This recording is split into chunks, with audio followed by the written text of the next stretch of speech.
Hello friends, I am doctor Pankaj और आज इस वीडियो में हम अपनी कुछ नीट के एमसीक्यूज़ जो कि जेनेटिक्स चैप्टर के हैं उनको डिस्कस करेंगे। आप लोग ये बात ध्यान रखें कि ये जो एमसीक्यूज़ हैं specially NCERT based exclusive MCQs हैं और ये अगर आप चेक करेंगे तो पुराने जो नीट के जो एग्ज़ाम हुए हैं अक्सर ये एमसीक्यूज़ आते रहते हैं और ये बहुत ही हॉट टॉपिक्स होते हैं। तो अगर इनमें से अगर कोई एमसीक्यू आता है तो वो आपके रॉन्ग नहीं होने चाहिए। अच्छा, और वीडियो शुरू करने से पहले मैं बताना चाहता हूँ कि हमारे एक फेसबुक ग्रुप है नीट यूजी गुरु के नाम से, जिसको चाहे तो आप फेसबुक पे ज्वाइन कर सकते हैं। इसमें काफ़ी सारे एमसीक्यूज़ हैं जो कि एक्सक्लूसिवली एनसीईआरटी बेस्ड हैं और उनमें से काफ़ी सारे एमसीक्यूज़ की उम्मीद है कि वो आपके एग्जाम में आएंगे ही आएंगे।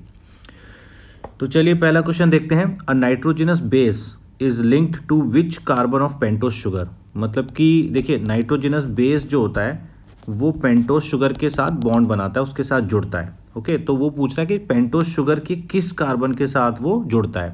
तो हम जानते हैं पेंटोज शुगर, जैसा नाम ही है पेंटोज, पेंटोज का मतलब 5, तो उसमें 5 कार्बन होते हैं। अब 5 कार्बन में से कौन सा कार्बन है जिसके साथ ये बॉन्डिंग करता है?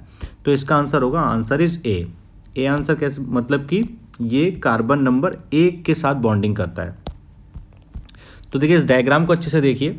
ये डायग्राम में क्या है, ये नाइट्रोजनस बेस है आपका, जो कि यहाँ पे एडेनिन दिया गया है। ओके, और ये जो है ये आपकी पेंटोज शुगर है, 5 कार्बन की शुगर। इसमें कार्बन की नंबरिंग ऐसे की जाती है, कार्बन नंबर 1, कार्बन नंबर 2 यहाँ होता है, कार्बन नंबर 3 यहाँ होता है, कार्बन नंबर 4 और ये कार्बन नंबर 5।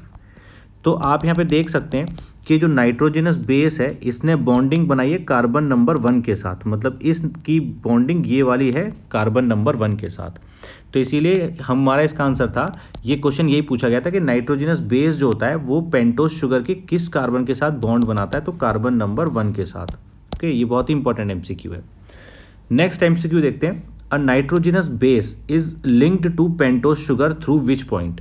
तो पहले एमसीक्यू में हमने देखा था कि जो नाइट्रोजनस बेस है वो पेंटोज शुगर के कार्बन नंबर 1 के साथ बॉन्डिंग बनाता है। अब वो पूछ रहा है कौन सा बॉन्ड होता है, इस बॉन्ड का नाम क्या है। तो आप लोग इसे अच्छे से याद कर लीजिए, इस बॉन्ड को बोलते हैं N glycosidic bond. N glycosidic bond इसको कहा जाता है। तो कभी भी अगर कोई एग्जामिनर पूछता है कि नाइट्रोजनस बेस और पेंटोज शुगर के बीच में कौन सा बॉन्ड होता है, तो वो होता है एन ग्लाइकोसिडिक बॉन्ड। तो इसका आंसर होगा B, that is your N glycosidic bond. तो ये एक और डायग्राम है जिसमें ये नाइट्रोजनस बेस दिया हुआ है, ये नाइट्रोजनस बेस है, ये पेंटोज शुगर है। ये पेंटोज शुगर का carbon number 1, carbon number 2, carbon number 3, carbon number 4, carbon number 5 यहाँ पे होता है। तो कार्बन नंबर 1 के साथ ये बॉन्डिंग बनाता है और बॉन्ड का नाम होता है एन ग्लाइकोसाइडिक बॉन्ड। तो ये कभी भी क्वेश्चन जो है आपका रॉन्ग नहीं होना चाहिए। इस डायग्राम में भी आप देख सकते हैं, यहाँ पे प्यूरिन और पायरिमिडीन बेस होते हैं। मतलब कि आप जानते हैं कि ये नाइट्रोजनस बेस ही होते हैं। नाइट्रोजनस बेस जो होते हैं 2 प्रकार के होते हैं, purine base and pyrimidine base. तो ये जो नाइट्रोजनस बेस होते हैं ये पेंटोज शुगर, यहाँ पे देखो इस डायग्राम में नंबरिंग भी की हुई है, carbon number 1, carbon number 2, carbon 3, carbon 4, carbon 5। तो कार्बन नंबर जो 1 होता है उसके साथ नाइट्रोजनस बेस की बॉन्डिंग होती है और बॉन्ड का नाम होता है N glycosidic bond. Next question है, a nitrogenous base is linked to OH of first carbon of pentose sugar to form. मतलब ये बोलना चाह रहा है कि नाइट्रोजनस बेस जो होता है वो पेंटोज शुगर के जब फर्स्ट कार्बन के साथ बॉन्डिंग बना के जुड़ता है तो जो स्ट्रक्चर बनता है उसको क्या बोलते हैं। तो ये कभी रॉन्ग नहीं होना चाहिए, ये कभी क्वेश्चन का आंसर रॉन्ग नहीं होना चाहिए। हमें पता होना चाहिए कि नाइट्रोजनस बेस पेंटोज शुगर के साथ मिलके बनाता है न्यूक्लियोसाइड। न्यूक्लियोसाइड, तो इसका आंसर होगा न्यूक्लियोसाइड। एक और इंपॉर्टेंट क्वेश्चन आता है कि न्यूक्लियोटाइड क्या होता है। तो वहीं पे अगर जब नाइट्रोजनस बेस को जोड़ दो आप किसके साथ, पेंटोज शुगर के साथ, और पेंटोज शुगर के साथ तीसरी एक और चीज़ जोड़ दो, फॉस्फेट ग्रुप, तो ये तीनों चीज़ मिलकर बना देती है न्यूक्लियोटाइड। तो आपको ये डिफरेंस पता होना चाहिए कि न्यूक्लियोसाइड क्या होता है, न्यूक्लियोटाइड क्या होता है। और एक आसान ट्रिक बताता हूँ इसकी, देखिए न्यूक्लियोसाइड और न्यूक्लियोटाइड, तो न्यूक्लियोटाइड की स्पेलिंग में टी अक्षर आ रहा है, टी अल्फ़ाबेट, और ऐसे ही टी का मतलब टी से एक और लेटर शुरू होता है 3। तो अगर जब 3 चीज़ें मिलती हैं, मतलब कि नाइट्रोजनस बेस मिलता है, उसके बाद पेंटोज शुगर मिलती है, और अगर उसके साथ जब फॉस्फेट ग्रुप मिलता है, तो तीनों मिलके बनाते हैं न्यूक्लियोटाइड। तो आपको याद रखना है न्यूक्लियोटाइड 3 चीज़ों से मिलके बनता है। ओके, ये हमेशा याद रखिए। तो इसका आंसर होगा ए, दैट इज योर न्यूक्लियोसाइड। तो देखिए, अगर नाइट्रोजनस बेस पेंटोस शुगर के साथ मिल जाता है तो वो बनाता है न्यूक्लियोसाइड। और ये बॉन्ड कौन सा बनता था? एन ग्लाइकोसिडिक बॉन्ड, जो कि नाइट्रोजनस बेस और पेंटोस शुगर के कार्बन नंबर 1 के बीच में बनता था। उसके बाद अगर अब देखते हैं न्यूक्लियोटाइड कैसे बनता है। तो जब नाइट्रोजनस बेस पेंटोस शुगर के साथ जुड़ जाता है और पेंटोस शुगर के साथ फॉस्फेट ग्रुप भी आके जुड़ जाता है, तो ये तीनों चीज़ मिलके बनाते हैं आपका न्यूक्लियोटाइड। तो मैंने बताया था जैसा कि न्यूक्लियोटाइड में एक अल्फ़ाबेट होता है टी, न्यूक्लियोसाइड में देखिए न्यूक्लियोसाइड की स्पेलिंग में कोई भी टी नाम का अल्फ़ाबेट नहीं है, बट न्यूक्लियोटाइड में है। और यहाँ पे ये कितने चीज़ें हैं? 1 2 3, तो 3 लोग मिलके बना रहे हैं न्यूक्लियोटाइड। तो ये एक इंपॉर्टेंट ट्रिक है जो आप याद कर सकते हो। ओके, अब यहाँ पे देखिए, अगर आप इस एमसीक्यू देखेंगे, इसमें थर्ड ऑप्शन था डीऑक्सी राइबोन्यूक्लियोटाइड और फोर्थ ऑप्शन था राइबोन्यूक्लियोटाइड।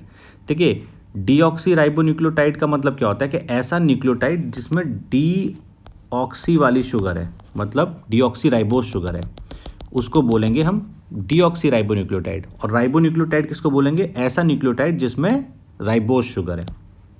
तो किसी भी न्यूक्लियोटाइड का नाम डिपेंड करता है उसमें किस तरीके की शुगर जुड़ी हुई है। अगर डीऑक्सी राइबोस शुगर है तो उसको डीऑक्सी राइबोन्यूक्लियोटाइड बोल देते हैं, अगर राइबोस शुगर है तो उसको राइबोन्यूक्लियोटाइड बोल देते हैं। तो ये एक और डायग्राम है, इसमें आप देख सकते हो कि जब नाइट्रोजनस बेस, जो कि एडिनिन है यहाँ पे, जब नाइट्रोजनस बेस जुड़ता है पेंटोस शुगर के साथ, तो ये दोनों मिलके बनाते हैं क्या? न्यूक्लियोसाइड, न्यूक्लियोसाइड बनाते हैं। और जब ये न्यूक्लियोसाइड के साथ जब फॉस्फेट ग्रुप भी जुड़ जाता है, तब वो तीनों मिलकर बनाते हैं न्यूक्लियोटाइड। तो कभी कभी ये भी पूछा जाता है कि न्यूक्लियोसाइड के साथ अगर आप फॉस्फेट ग्रुप जोड़ दोगे तो उसको क्या बोलेंगे? तो उसको बोलेंगे न्यूक्लियोटाइड। तो ये तो न्यूक्लियोसाइड और न्यूक्लियोटाइड बहुत माइन्यूट सा एक डिफरेंस है, जो कि एग्जाम में गलत नहीं होना चाहिए। अब नेक्स्ट क्वेश्चन है, which of the following is a nucleoside. इन्होंने पूछा कि इनमें से कौन सा न्यूक्लियोसाइड है। Option 1 is adenosine, option 2 is deoxyadenosine, and option C is cytidine, and option D is all of these. तो मैं बताऊंगा न्यूक्लियोसाइड, ये तीनों के तीनों ही न्यूक्लियोसाइड हैं, तो आंसर होगा D, that is your D, मतलब कि ऑल ऑफ दीज। तो अब देखो, अब हमें समझना पड़ेगा कि भाई न्यूक्लियोसाइड जो होते हैं उनके नाम भी होते हैं अलग अलग। फॉर एग्जाम्पल, अगर आपके पास देखो, अगर आपके पास राइबोस शुगर है, राइबोस शुगर, बात ध्यान रखिएगा, मैं डीऑक्सी राइबोस शुगर की बात नहीं कर रहा हूँ, मैं कह रहा हूँ राइबोस शुगर। राइबोस शुगर के साथ अगर आप एक नाइट्रोजनस बेस जोड़ दोगे, अब आपको पता है कि नाइट्रोजनस बेस काफ़ी प्रकार के होते हैं, एक होता है एडेनिन। तो अगर आप एडेनिन जोड़ दोगे तो जो आपके पास जो न्यूक्लियोसाइड बनेगा वो बनेगा एडिनोसिन, एडिनोसिन बनेगा। ओके, तो अगर आपने एडेनिन जोड़ दिया राइबोस शुगर के साथ, तो आपका जो न्यूक्लियोसाइड बनेगा वो बनेगा एडिनोसिन। आगे की स्लाइड में देखते हैं। तो यहाँ देखिए, अगर आपने आपके पास राइबोस शुगर, ये आपकी राइबोस शुगर है, और राइबोस शुगर के साथ आपने ग्वानिन जोड़ दिया, तो जो आपका न्यूक्लियोसाइड बनेगा वो बनेगा ग्वानोसिन। उसी प्रकार अगर आपने राइबोस शुगर के साथ अगर आपने एडेनिन को जोड़ दिया तो बनेगा, जो न्यूक्लियोसाइड बनेगा वो बनेगा एडिनोसिन।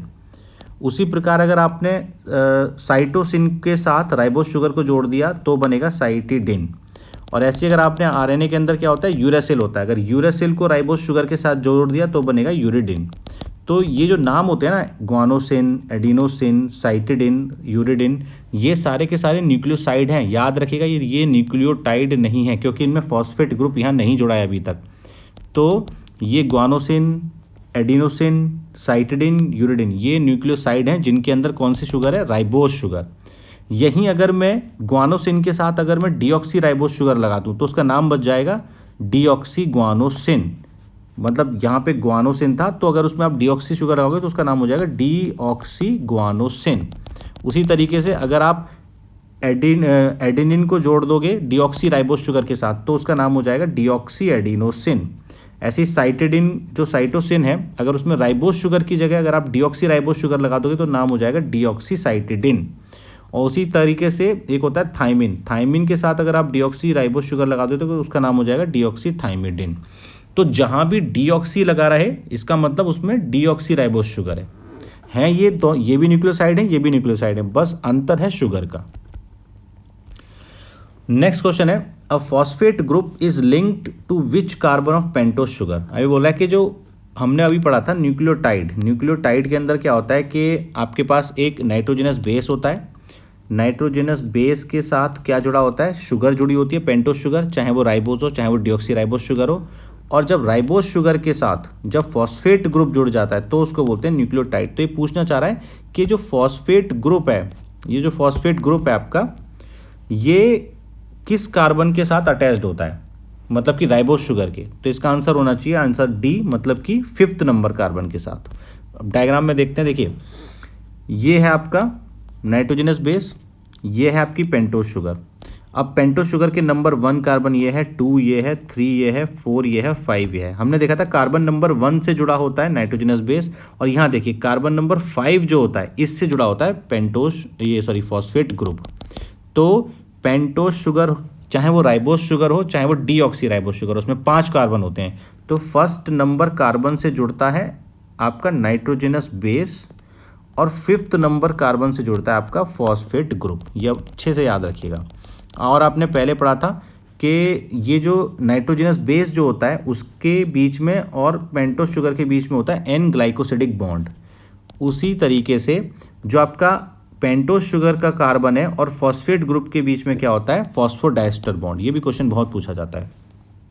तो देखिए यहाँ पे carbon number 1, carbon number 2, carbon 3, carbon 4, carbon 5। तो कार्बन नंबर 5 जो होता है उससे फॉस्फेट ग्रुप अटैच्ड होता है, और कार्बन 1 से अटैच्ड होता है नाइट्रोजनस बेस।